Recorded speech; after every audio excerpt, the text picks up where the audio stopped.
Assalamualaikum warahmatullahi wabarakatuh. Di video pembelajaran kali ini, saya akan membahas tentang kemajuan peradaban dan kebudayaan Islam masa Daulah Abbasiyah. Daulah Abbasiyah yang berkuasa selama 5,5 abad adalah salah satu pemerintahan dalam sejarah Islam yang sangat mementingkan usaha perkembangan peradaban Islam. Telah banyak prestasi yang ditorehkan oleh Daulah Abbasiyah, dari perluasan wilayah, pengembangan ilmu pengetahuan, hingga seni bangunan dan arsitektur. Selanjutnya, pembahasan yang pertama yaitu tentang pengembangan ilmu pengetahuan.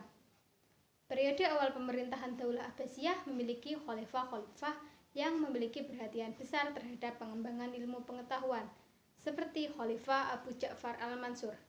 Dikenal sebagai seorang khalifah yang cinta ilmu pengetahuan, sehingga harta dan kekuasaannya dimanfaatkan untuk pengembangan dan kemajuan ilmu pengetahuan. Pada periode inilah landasan bagi perkembangan ilmu pengetahuan disiapkan. Khalifah Abu Ja'far al-Mansur secara langsung meminta kepada para ilmuwan untuk secara serius mengembangkan pengetahuan yang dimilikinya untuk kemaslahatan umat manusia. Kerjasama yang apik antara ilmuwan dan pemerintah melahirkan para ilmuwan muslim dari berbagai disiplin ilmu pengetahuan, seperti kedokteran, filsafat, kimia, botani, astronomi, matematika, dan lain sebagainya. Adapun terdapat beberapa faktor yang menyebabkan ilmu pengetahuan berkembang dengan pesat, yaitu antara lain, yang pertama terjadinya asimilasi budaya, bahasa, pengetahuan antara bangsa Arab dengan bangsa lainnya. Yang kedua, adanya gerakan penerjemahan berbagai ilmu pengetahuan dari bahasa asalnya ke bahasa Arab. Yang ketiga, yaitu pendirian pusat studi dan kajian yang diberi nama Baitul Hikmah. Tempat ini bukan saja hanya menjadi pusat studi orang-orang di wilayah Baghdad, tapi hampir di seluruh penjuru dunia. Yang keempat atau yang terakhir yaitu pembentukan Majelis Munadzaroh pada masa Khalifah Abdullah al-Ma'mun menjadi pusat kajian yang mengupas segala persoalan hukum keagamaan. Pembahasan yang berikutnya yaitu tentang penertiban administrasi pemerintahan. Usaha membangun peradaban emas juga terjadi pada bidang administrasi pemerintahan Daulah Abbasiyah. Yang pertama yaitu pada pengangkatan wazir atau perdana menteri yang bertugas membantu khalifah dalam menjalankan roda pemerintahan. Wazir dibantu oleh beberapa departemen, antara lain Diwanul Kharij atau Departemen Luar Negeri, Diwanul Ziman, Departemen Pengawasan Urusan Negara, Diwanul Jundi, Departemen Pertahanan dan Keamanan, Diwanul Akaroh, Departemen Tenaga Kerja dan Pekerjaan Umum, Diwanul Rosail, Departemen Pos dan Telekomunikasi. Kemudian yang kedua yaitu pada pengangkatan Roisul Kitabah atau Sekretaris Negara yang memimpin Diwanul Kitabah atau Sekretariat Negara. Dalam menjalankan tugasnya, Roisul Kitabah dibantu oleh 5 orang khatib atau sekretaris, yaitu antara lain Khatib Rosail, yakni sekretaris bidang persuratan, Khatib Kharaj, sekretaris bidang perpajakan dan kas negara, Khatib Jundi, sekretaris bidang kemiliteran, pertahanan dan keamanan, Khatib Qadha, sekretaris bidang hukum dan perundang-undangan, yang terakhir yaitu Khatib Syurtah, sekretaris bidang kepolisian dan keamanan sipil. Selanjutnya yang ketiga yaitu pengangkatan kepala daerah untuk menjaga daerah wilayah kekuasaan Daulah Abbasiyah yang dipimpin oleh gubernur atau amir.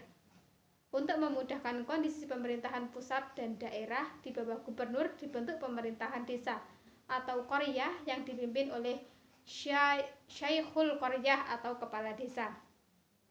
Yang keempat yaitu pembentukan Mahkamah Agung yang menangani beberapa bidang hukum, seperti Al-Qadi yang mengadili perkara agama, hakimnya disebut Qadi.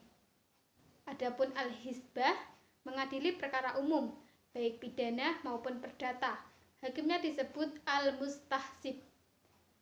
Adapun An-Nazar fil Mazalim, yakni pengadilan tingkat banding setelah dari pengadilan. Al-Qadi atau Al-Hizbah, hakimnya disebut Sohibul Mazalim. Selanjutnya pembahasan yang ketiga yaitu tentang politik dan militer. Dalam bidang politik, Daulah Abbasiyah menjalani hubungan persahabatan yang baik dengan negara-negara lain. Di antaranya, yang pertama yaitu menjalin kerjasama politik dengan Raja Frank di sebagian wilayah Andalusia atau Spanyol. Tujuannya adalah untuk mengantisipasi meluasnya pengaruh Daulah Umayyah. Yang kedua yaitu menjalin hubungan dengan Afrika Barat. Tujuannya adalah menambah kekuatan dan kekuasaan Abbasiyah di Baghdad, Irak. Adapun dalam bidang militer, Daulah Abbasiyah pernah mencapai profesionalisme militer yang terjadi pada periode pertama dan periode kedua pemerintahannya. Sekitar 100 tahun lamanya, kebijakan politik dan militer sepenuhnya mandiri di tangan para khalifah Daulah Abbasiyah tanpa dipengaruhi oleh bangsa manapun.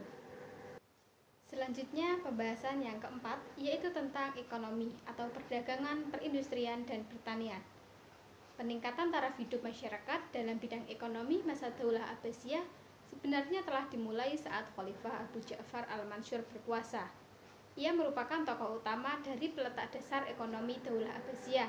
Sikap tegas, adil, dan bijaksana membawa Daulah Abbasiyah maju dalam berbagai bidang. Kemajuan sektor ekonomi Daulah Abbasiyah pada masa ini disebabkan oleh usaha-usaha para khalifah yang mendorong kemajuan dalam sektor perdagangan. Adapun pembahasan yang kelima yaitu tentang seni budaya. Peradaban Islam dalam bidang seni budaya, sastra mencapai puncak kejayaannya pada masa Daulah Abbasiyah.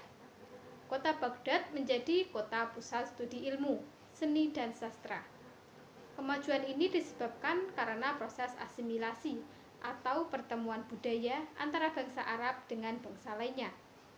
Apalagi setelah kegiatan penerjemahan berbagai macam buku dari Yunani, India, Bizantium, dan Persia ke dalam bahasa Arab.